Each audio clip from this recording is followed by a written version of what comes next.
Welcome to Artbeat. Nice to have you here with us, and we are welcoming Judith Kate Friedman to the show today. Judith Kate is the Songwriting Works founder and director. Songwriting Works is based in Port Townsend, Washington, and its mission is very interesting. And first of all, I'd like to welcome you, Judith Kate. Thank you so much, Karen, for having me. And why don't you talk about the rather interesting mission of Songwriting Works, because it might be somewhat unique in the world of music and the arts. Thank you. The Songwriting Works mission is to restore health and community through the power of song.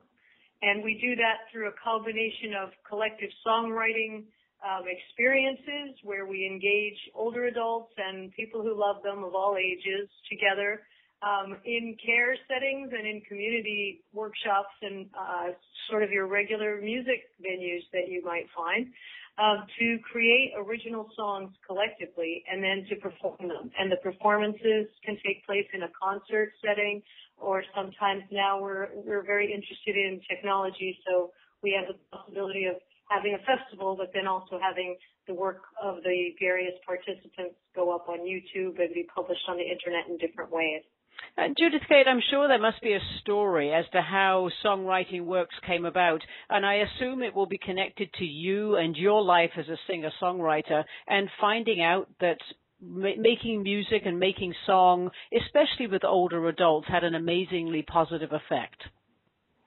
Yes, I consider myself very fortunate that this field kind of opened up to me because I was invited as a young singer-songwriter. I had just made my first record. In those days, it wasn't yet CD.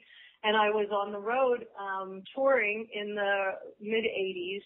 And when I came back, I was hoping I could find my way into doing some work as a full-time working musician. And it turned out that I went to massage school and became interested in the healing arts in that regard as a practitioner as my day job. And then got a call out of nowhere. I had been doing some side gigs doing songwriting, not songwriting, but song exchange, and mostly different kinds of international folk music with elders in care facilities because I had friends in social work who had said, here, we could give you a small gig on the side. So I had kind of carved out a little circuit, as many working musicians do in urban areas, working as musicians, entertaining different populations that don't get out, be they folks who work in the schools or in prisons or in care settings in different kinds. So I had some experience working with older people as far as them being the audience, but I was very interested in their stories, and I didn't know my own grandparents. So lo and behold, one day I got a call from Robert Rice, who was then the chair and the director of the Artworks program at Mount Zion Hospital, which is now UCSF Medical Center in San Francisco, and which is where I was living at the time. And they had a grant from the California Arts Council to have a team of artists who were serving older adults who were homebound. And then I was interviewed, and in 2 days I was part of the California Arts Council tour, roster, not the touring roster, but the community arts roster, and working with this amazing team. And most of us had come in with very little, if any, training in gerontology or healing arts or psychology, but we were all artists. We were painters and textile artists and muralists, theater artist, actor, and director, myself as a musician. There was someone there from the clowning and vaudeville arts and a poet. And we were all meeting every morning on a Monday, every first Monday of the week there. We were together in the hospital boardroom of all places as artists, exchanging notes with each other and getting training week by week in all of the kinds of issues across the health and cognitive spectrum that one might find with older adults. And it doesn't surprise me that all these years later, 23 years later, almost everyone who was on that team of artists is still working with older people. Because even though we were not that age ourselves, for the most part, we were in our mid to late 20s and early 30s, and we were working with people 3 times our age. It was a fascinating exchange, and we were well trained so that we could face all the different issues creatively, and that's why I kind of came through it and continued through adult day health and all different kinds of settings, coming up with what is now a replicable, internationally recognized method, which is called Songwriting Works. So looking ahead, go ahead, finish up. Oh no, we started a nonprofit on the Olympic Peninsula in 2009, Songwriting Works Educational Foundation, and we're very fortunate right now to be partnering with some great organizations and getting lots of people making music together. So looking ahead to Tuesday, June the 18th, when you have a forum which is going to focus on music and brain health, and once again, I assume that, when you started all this, you probably had no idea how really healthful and beneficial music and the whole in terms of general health, the benefits of music on the brain have now been really scientifically demonstrated. So the forum will, of course, focus on that. In fact, your tagline is a forum on neurology, song, and the oral tradition. So describe a little bit, first of all, who you are hoping will attend this. Who is this appropriate for? Well, the Music and Brain Health Forum, as far as we know, it's the first event of its kind in our region, on this side of the water, across from Seattle. And we are hoping to attract everyone who really loves music and cares about health. And those might be folks who themselves are experiencing changes with a loved one in terms of memory loss. They might be people interested in their own brain fitness and in the fact that we have musical intelligence and what does that mean. They might be interested in education across the generations and how music makes a difference in our lives both in and outside of the classroom to carry on. And we're hoping that a lot of musicians, of course, will show up, but also a lot of people in the health and social services and just interested advocates and people who are curious about music and the brain, because there's, as you know, an exploding amount of research. In fact, just last month, a study at McGill University in Canada, Toronto area came out. They had done a survey of 400 different studies of what music and health have to do with each other, as far as different ways that music has been tested with all kinds of symptoms and conditions medically. And what they found out is that there are positive biological and neurological changes that happen across the board, whether this is an older person or a younger person of one kind of music or another. That a common factor in all of these studies is that they're really seeing that the phrase music is medicine is not just a metaphor. The Music and Brain Health Forum, of course, is Tuesday, June the 18th, 7 o'clock, and it takes place in the Cotton Building in Port Townsend, which is at 250 Madison. You have some pretty illustrious guest speakers who will join you as one of the moderators on stage. Talk about your guest speakers for a moment, Judith Kate. Thank you. We're very pleased to have these two wonderful doctors. Dr. Mark Jude Tramo of the Institute for Music and Brain Science. He's also faculty at the David Geffen School of Medicine and the Herb Alpert School of Music at UCLA. Will be coming up from Los Angeles to be our keynote, along with Dr. Ken Isaacs from Walla Walla, Washington, who is a neurologist and chair of the Washington Health Foundation. And we're very pleased that the Washington Health Foundation, the Port Townsend Arts Commission, and the National Endowment for the Arts are all supporting this event. And our other illustrious speaker will be Daniel Deerdorf, who lives in Port Townsend and is an author and mythologist, along with being quite wonderful songwriter and performer himself.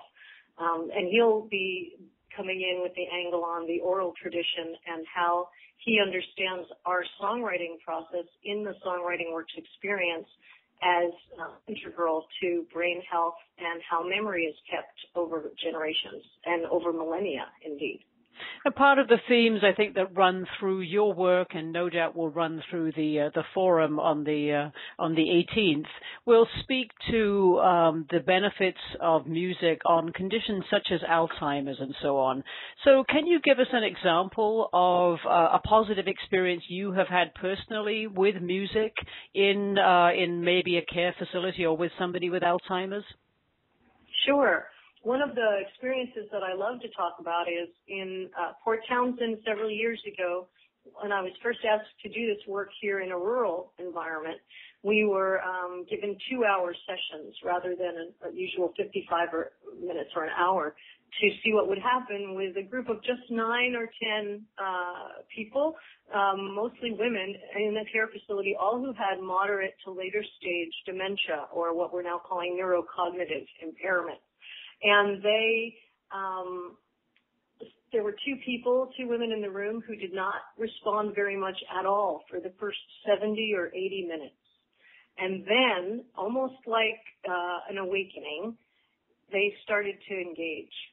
And usually we don't give people that length of time to kind of get oriented to a process. And that was indeed what the staff said, was they thought it took that long for people's orientation to being able to participate to kick in.